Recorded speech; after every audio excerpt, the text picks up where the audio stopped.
Josh Schwerdt, I'm the dad, wife and dad of Lockett, who received the kidney, and then of Tara, who donated her kidney to Lockett.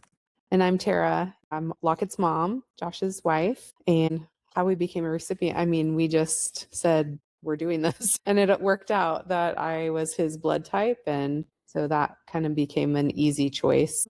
So when we were pregnant with Lockett, we assumed it would be a very normal pregnancy. We did a level 2 sonogram at like 22 weeks. Because of my age, we thought, well, it would be safe to do one. I was considered like an older mom for this pregnancy.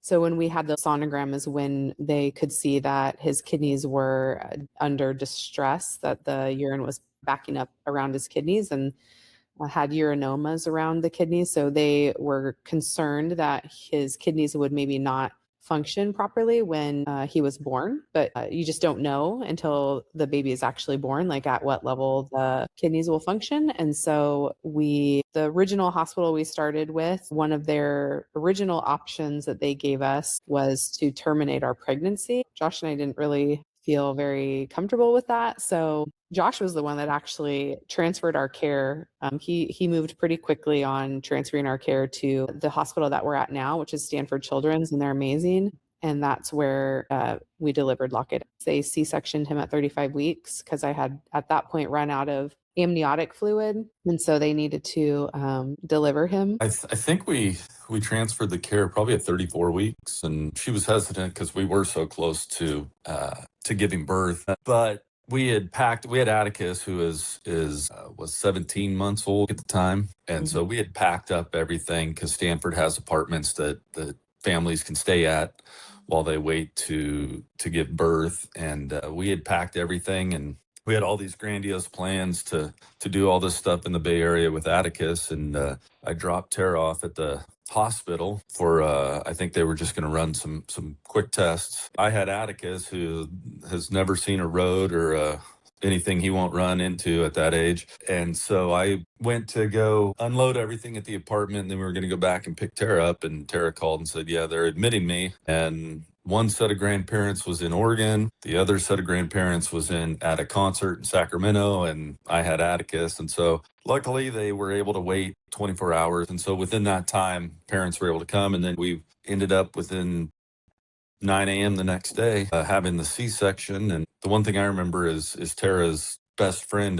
was a NICU nurse, or is a NICU nurse, and she announced that Lockett peed on her. So we were all excited because we were worried he wouldn't pee. And then they took him into the NICU, and he was there for 2 months, and then we were finally able to bring him home once everything stabilized. But we were hopeful that he wouldn't need transplant right away and dialysis right away. But at 3 days, his numbers really weren't improving, and so they told us he would need the transplant or he would need dialysis, and then they couldn't do the surgery, the peritoneal dialysis surgery to put in the tube and port until he was no longer jaundiced. So that took 2 days. And so at 5 days old was when he started peritoneal dialysis. And then it was just the waiting game for him to get big enough to be able to take, well, we had to find out if Tara was a match, and then the waiting game. Yeah, they had to do 24-hour dialysis, like manual dialysis in the NICU because he's so tiny.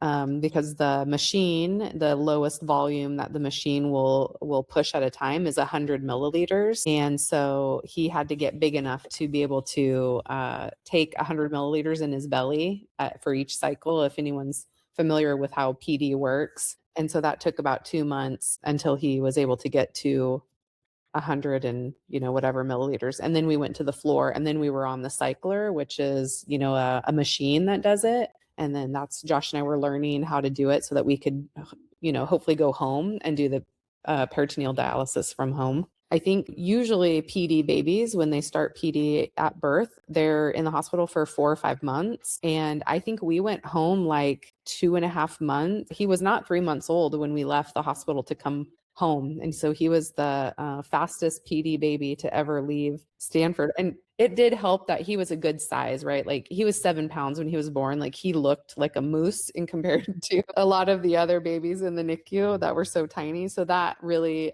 worked in our favor, right? Like it was very helpful that he was a nice big baby, that he was able to go 35 whole weeks, gestational. So I think that helped a lot. So we were able to go home just before Christmas. So I think he was just shy of 2 months. So that's how we discovered his diagnosis and kind of that journey through, his birth story. And then we did PD from home for the first year was rough, but he just threw up so much. And they just kept saying, oh, this is so normal. Like PD babies they throw up a lot. We didn't have anything to compare it to. So we were like, okay, we just figured this must be normal, but it was so much. But we discovered that was actually how much he was throwing up was actually not normal. And we were in and out of the hospital a lot that first probably 6 or 7 months until they finally placed a G tube and they were able to force fluids at a lot higher rate. And he was just chronically dehydrated. And so once we figured that out,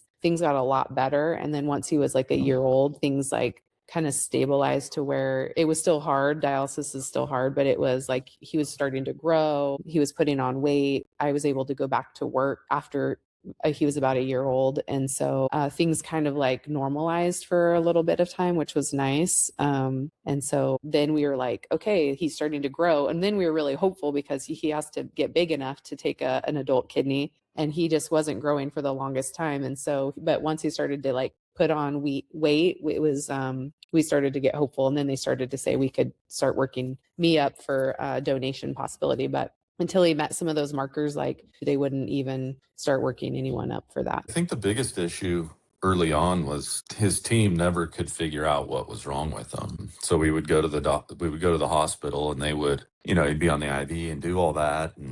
And then he would get better and they would send us home and then it would start again. And then we would do the IV. And it wasn't until about 7 or 8 months that they finally figured out, yeah, it's probably dehydration. And then they upped everything, his fluid intake, which, was probably the biggest factor in him finally getting over all of that. And then I know for me, I don't want to speak for Tara, but kind of the unknown was good for us because we didn't know what to expect. We didn't have any friends. We didn't have anyone that we could talk to. And so, yeah, the unknown was a huge kind of benefit for us, I think, because we just took it day by day.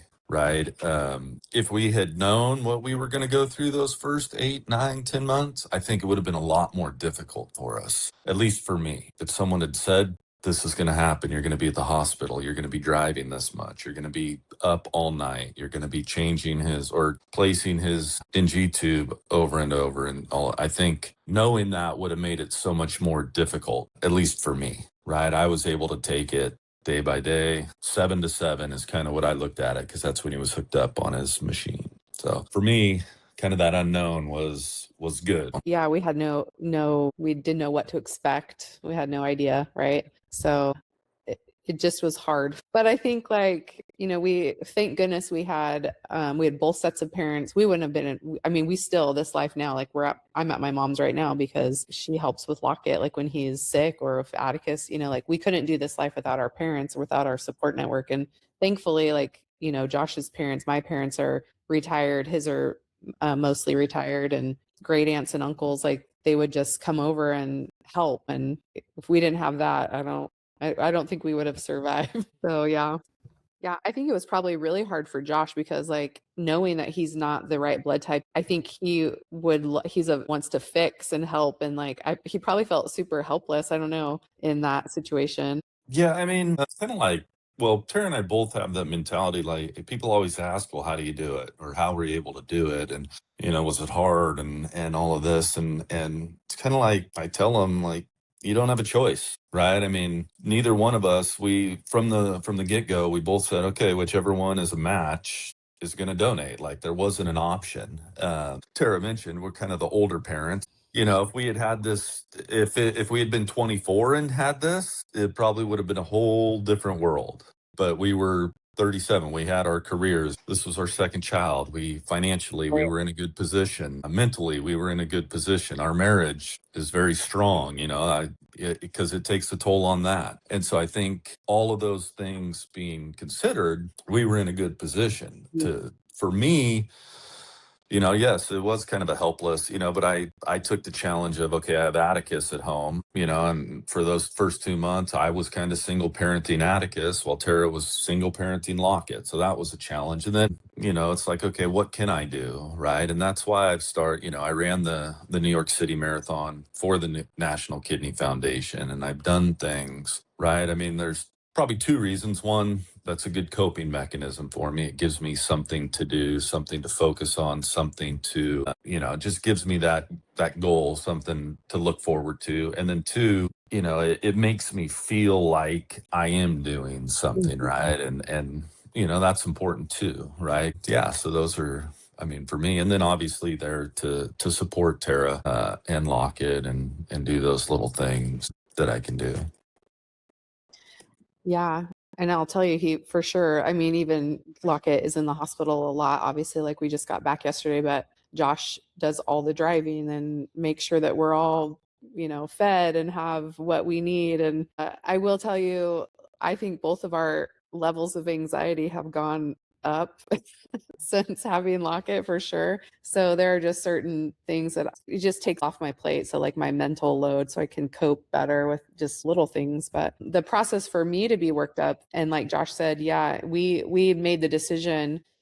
Maybe I made the decision for us. I don't know. But after we came home with Lockett from the NICU, like when we basically said like we cannot even consider having a third child, like to do all this, right? So we had made up our mind that we were done expanding our family after that. And so we didn't have to consider like whether I was going to, try to conceive again. And that is a consideration when you are going to be a donating, parent, if you're the mom or a female, like, are you wanting to, get pregnant again? And so we already knew that was not going to be something that we were going to pursue. So it did make a lot of sense for them to work me up. So the process was actually fairly straightforward and easy. They start with some blood mixing labs. And luckily, because, I am the donor to my own child, we could do some of those here locally and didn't have to coordinate a whole lot. But when it came to, all of the more intense scans and things like that, Lockett's on dialysis. So, and our hospital that we did transplant at is like 4.5 hours away. So, luckily, we have a toddler at home. I just put it out there to my circle of teaching friends. And I said, hey, I have an all day appointment at Stanford that I need to be, they said, well, if you come down, we'll do everything in one day. So like your MRI, your all the things. And that may not always work out for the donor, whoever's going to be worked up to donate, but that's what they knew that we needed because we were so far away and we have Lockett and a toddler. So one of my girlfriends stepped up and said, I'll take the day off and we'll drive down together so that Josh didn't have to take a day off work and he could manage everything at home with a parent. My mom would help him with getting Lockett unhooked and hooked up. So we left at like 3 a.m. and drove to Stanford. So we had first appointments like from 8:30. And our last appointment, I think, was ending at like 4 in the afternoon. And yeah, so it was just a marathon day of scans. And my girlfriend just brought a good book and snacks and kind of shuttled me around to all the different places that we had to go. It wasn't necessarily all in one office, but it was all really close by. And then helped drive home. I think we got home at like 11 or midnight. So it was like a 21-hour excursion. We were both exhausted, but thank goodness we had help. And yeah, everything looked really good health-wise. I know that it's not always possible because they might find other underlying health factors that you weren't even aware of that might disclude you from, being a donor. And so, but nothing that would be detrimental. So they allowed us to move forward with donation. So there was nothing painful about it. It was easy, like MRIs. Yes, you do have to get some labs, but the workup itself was pretty easy. Josh, after transplant, I missed some of those days, but one of his biggest milestones, Josh can tell you, because it was like literally like one day after after he was transplanted. Yeah, I mean, he, he didn't crawl. I mean, he obviously had all the tubing and everything, but yeah, like one day he picked himself up off, and pulled himself up in the crib. And one thing I've always said about Lockett is he beat every date, every milestone. He was constantly beating those dates. I always like to say Tara and I weren't really living. The family wasn't really living those first 17 months. We were just, making it to hook up and then making it through the day. And, timing wise, we'd finally gotten going and the COVID hit, right? And so then that shut everything down again, right? So, I mean, we only had about a year, I think. So transplant was March 27th, 2018, and then COVID hit in, I think, March of 2020. So 2 years, but those first probably 6 months, Tara, were really, we had to really be careful, mask and all of that. So I've probably gone overboard in what we do, the trips and those kind of things, the experiences. But as this trip has shown us, you're always one little hiccup away from being back to where you were. And I know, we've heard stories that I think I was talking to someone recently that I think their they had a kidney transplant as a baby and they're on like their 50th year with the kidney, right?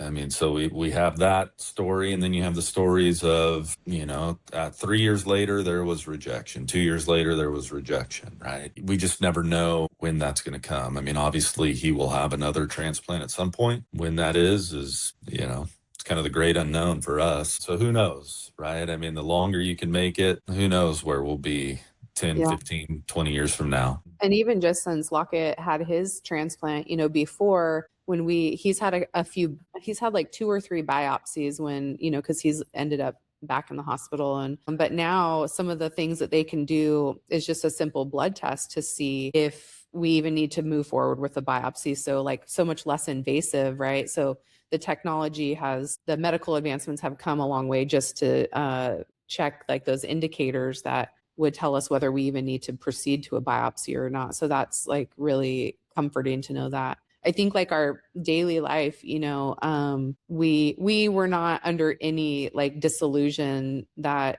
living after transplant would be easy, right? Like we knew that it was not going to be easy. We didn't know exactly what it would look like because we've never done it before, but we knew that it was not like transplant is not it's not a cure, it's a treatment plan, and his treatment will be lifelong. And so it's daily medications. It's, right now we're just struggling to get him to meet his food goals, eat and drink his, goals, because he's 9 and has amazing refusal skills now. But it is a lot better than where we were. Like, I mean, this is doable. This is just your new normal, right? And he has to have labs pretty frequently. So if everything's going well, we get labs monthly. We're just there once a month to check everything. If things are not going well, it's maybe weekly. Like right now we're on some weekly labs.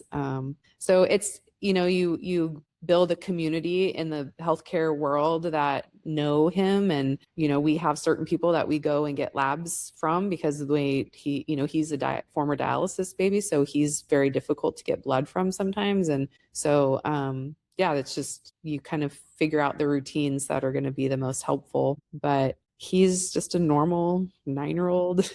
He loves to jump and swim, and he doesn't have any restrictions really.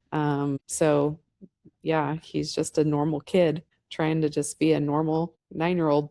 Yeah, I registered to be an organ donor when I was 16 and got my driver's license, right? So at least for to be a deceased donor. But knowing what we know now, I'm like, I don't know why yes, there is a level of discomfort and pain for the donor, right? Like you're having surgery, like that's uncomfortable, but that is temporary, and of course they're going to make us comfortable, and we can live full, totally normal lives with only one kidney. Or if you were considering like partial liver donation as a live donor, I even considered doing a partial liver donation. We had a friend who needed a liver, and they needed someone very small, very tiny, like 100-pound person. And I'm like, well, that is definitely not me. But like, you can even double donate, right? Like, I just feel like there's nothing different about my life as after being a donor. I have no restrictions, no health restrictions, nothing. So I don't know why people wouldn't do it, right? Like you're saving someone, you're literally saving someone's life. Like they will be able to go on and live a full life, and he'll eventually get married and go to college and all the things, hopefully go to college first before getting married. But it's just, yeah, I don't know why someone wouldn't do it. Josh is going to be doing it soon, so you can talk about. For me, I think the big thing, like as we think, as Lockett's gotten older, worst case scenario, right? We never found a donor, and Lockett had ended up not making it, right? You think that worst case scenario, okay? But then now that I think about him receiving it and looking where he's at, and like Tara said, marrying, hopefully having kids, doing all this, like that donation doesn't just save his life, right? I mean, it does, but it affects generations upon generations upon generations of people, right? And it also affects those who have come in contact with Lockett. It affects people by us being able to tell our story and advocate for, whether it's the Chris Klug Foundation, the National Kidney Foundation, whatever it is. That one simple act of donation has now transformed so many different lives. And so I think when people can, if you can sit there, stop and think about that, right? I mean, that's pretty powerful in that sense. I mean, if Lockett ends up having children, if he's lucky enough to find a woman who will put up with all of his Lockett-ness, now we've done that, and then his kids have kids and he becomes a grandparent, and none of that would have been possible if the original transplant hadn't taken place. And it's hard sometimes for us to think about that, to think 30, 40, 50, Tara and I will be long gone from this world, and that transplant will still be, working its magic, if you will. Right. I mean, and so that's, if you can sit there and actually think about it in that respect, it's pretty powerful. And like Tara said, I don't know why you wouldn't want to do that. There's so many things that, and it doesn't have to be an organ. It can be tissue. It can be all these different things. And you're making a difference in not just one life, but hundreds and thousands of lives. I think about all the people that have come in contact with Lockett through his 9 years. And I can tell you, he's made a difference just in the way he acts and the way he lives life and the way he attacks things. I've had people tell me what a difference he's made. He's been an inspiration to a lot of people, and that would never have happened. So, I mean, that would be and the other thing I would say to folks, whether it's organ donation, whether it's in a situation like ours, where we had a baby, you have to be the biggest advocate for yourself and for your kid. You have got to speak up. Tara and I handle this differently. Something happens, I go straight to the phone and text people I probably shouldn't be texting, who have more important things to do. But you know what? I want answers and I want the best. And so his doctors, the kidney surgeons, I'll text them, hey, this is what's going on. Do I need to worry? I know I should probably be dealing with the fellow or the resident, but we're going to the top. And so you have to be the advocate. It might annoy people, it might whatever, but he's your kid. And we would do anything for our kids. We would do anything for each other. And that's kind of the attitude you have to take when you do it. Because you only get one shot, right? We only get one shot at this. And I don't want to be the one to screw it up. Tara doesn't want to be the one to screw it up. And so we'll do whatever we can for him. And I think when you have multiple admissions into the hospital setting, you might have a lot of different faces that are not as familiar with his case. So it's really important to make sure that you are present and paying attention. And there were times when Josh and I would be writing things down, because when they're rounding, or they might only have a 3-week rotation on that, with that team, depending on who you're working with. So that's why, it is really important to be an advocate, because they don't always, we've had situations where Josh and I have to say, oh, no, like that's not the level that he's supposed to be getting, or, so they work very hard, right? And they're a great team, but as parents, like, we know our children best and we are paying attention, right? And so speak up. Like, if you think something's wrong, or if you think, like, if you're not really sure before anything happens, like, you double check and you say something, so that you can be really confident moving forward with whatever treatment, medication, whatever.